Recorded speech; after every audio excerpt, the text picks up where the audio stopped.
बात ये नहीं है कि एसिडिटी हो रही है, बड़ी बात ये है कि हमारे ऑर्गन्स में एसिड भरा हुआ है। एसिडिटी क्या करती है, हमारी बॉडी की नरिशमेंट को खत्म कर देती है। तो एसिड हमेशा वेन्स को बहुत ज्यादा प्रॉब्लम क्रिएट होता है वेन्स में, और उसके कारण बॉडी स्टिफ होती है, और ऐसे लोगों को हमेशा वेरिकोज की प्रॉब्लम होनी शुरू हो जाती है। गुरुजी, मैंने जो पहले लेवल की साधना की है उसमें मुझे जल तत्व और आकाश तत्व की साधना करने के लिए बताया गया था। जब मैं जल तत्व की साधना करता हूँ लगभग शाम 6:30 के आसपास, तो मुझे बहुत तेज एसिडिटी होने लगती है। इसके लिए मुझे क्या करना चाहिए? जब आप साधना करोगे ना तो उसमें आपको रिलैक्स फील होगा। तो उसमें क्या है, ये डिस्ट्रक्शन की फर्स्ट जो आपकी मेडिटेशन होती है वो इसमें डिस्ट्रक्शन पावर ज्यादा होती है। तो डिस्ट्रक्शन क्या होता है कि अगर आप जल तत्व भी करोगे तो जल में अग्नि प्रवेश होती है। डिस्ट्रक्शन मतलब फायर एलिमेंट, तो उसमें एसिडिटी वगैरह होना स्वाभाविक है। तो उस समय क्या होता है कि आप थोड़े समय जल तत्व को छोड़ के और की साधना करोगे तो आपको इजी होगा। जितना भी है आपके अंदर वो सब सरफेस पे आता है, बाहर आता है, और बाहर आके रिलीज होता है। वो जब पूरा कंप्लीट रिलीज हो जाएगा तो वो जल शीतल हो जाएगा, है ना। वो उतना थोड़ा सहन करना पड़ेगा, और जब तुम्हें सहन नहीं हो तो वो जल तत्व की साधना बंद कर दो। तो उसमें क्या होगा कि वो जो तुम्हें एसिडिटी वगैरह हो रही है वो एकदम से कम हो जाएगी और तुम रिलैक्स हो जाएगा, बॉडी इजी हो जाएगी। और दूसरी चीज क्या होता है, एसिडिटी है तब तो हो रही है, हमारे पेट में जो एसिड रहता है वो एसिड के कारण क्या होता है कि वो ऊपर आता है। हमारे आयुर्वेद में क्या होता है, एक वमन क्रिया होती है। तो वो जब वमन क्रिया कराते हैं तो वो जितना एसिड होता है, वो जो पीला पीला होता है, वो सब वो बाहर निकाल देते हैं।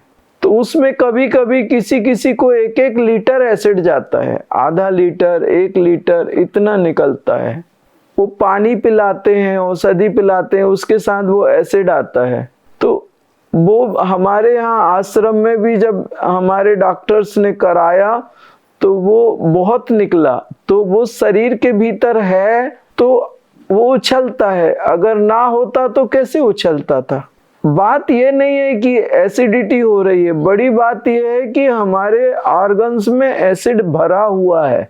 अगर वो निकल जाए तो फिर बड़ी बात है। तो उसमें क्या है कि वो कुछ ऐसी साधनाएं होती हैं, और एसिडिटी के साथ में एक चीज और होती है, बुढ़ापा आता है।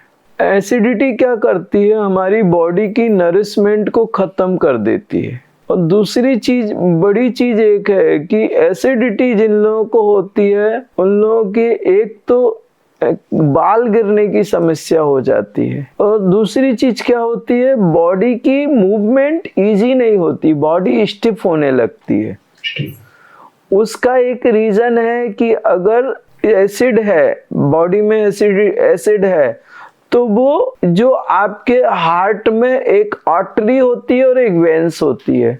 तो एसिड हमेशा वेन्स को बहुत ज्यादा प्रॉब्लम क्रिएट होता है वेन्स में, और उसके कारण बॉडी स्टिफ होती है, और ऐसे लोगों को हमेशा वेरिकोज की प्रॉब्लम होनी शुरू हो जाती है एक उम्र के बाद में। उनको पहले पहले वो दिखता नहीं है या उनको समझ नहीं आता, लेकिन वो एक उम्र के बाद होना शुरू हो जाता है। तो एसिडिटी से अगर ना निपटा जाए तो ये उसकी आने वाली ये प्रॉब्लम्स बहुत ज्यादा हो जाती है। तो इसमें कभी कोशिश ये, इसमें साधनाओं से भी इसको क्लीन किया जाता है। और आयुर्वेद में कोई अच्छे डॉक्टर मिल जाए तो वो क्या करते, वमन करा देते हैं। अगर हार्ट का प्रॉब्लम ना हो तो वमन करा देते हैं। तो वमन में वो एसिड निकलने के बाद हमारे को बहुत कंफर्ट फील होता है। एक कठिन प्रक्रिया है वमन प्रक्रिया, लेकिन उसके होने के बाद जो कंफर्ट फील होता है वो बहुत अच्छा होता है।